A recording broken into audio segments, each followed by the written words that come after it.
આગામી 31 ડિસેમ્બરને અનુલક્ષીને દાહોદ જિલ્લાની સરહદી વિસ્તારની ચેકપોસ્ટો પર પોલીસ તંત્ર દ્વારા ચાંપતી નજર રાખવામાં આવી રહી છે।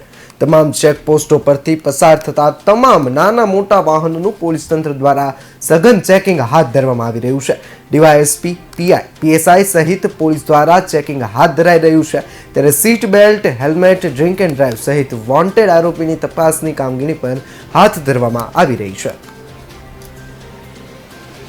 દેવગઢ બારી અને લીમખેડા વિસ્તારમાં 31 ડિસેમ્બરના અનુસંધાને વિસ્તારમાં અલગ અલગ ટીમો બનાવીને બંને વિસ્તારમાંથી લગભગ 12 જેટલી ચેકપોસ્ટો, મૂવિંગ પોઈન્ટો, મૂવિંગ ટીમો દ્વારા એચએસ, એમસીઆર, નાસ્તા પડતા આરોપીઓ, વાહન ડ્રાઈવની અંદર બ્લેક ફિલ્મો, ડ્રંકન ડ્રાઈવના કેસો, ચોરીના કોઈ વાહન મળી આવતો એ તથા સેન્સિટિવ વિસ્તાર ફૂટ પેટ્રોલિંગ અને ડ્રોન દ્વારા સર્વેલન્સ કરીને અલગ અલગ ટીમો દ્વારા વિસ્તારમાં લો એન્ડ ઓર્ડરની સ્થિતિ માટે અલગ અલગ ટીમો કાર્યરત છે।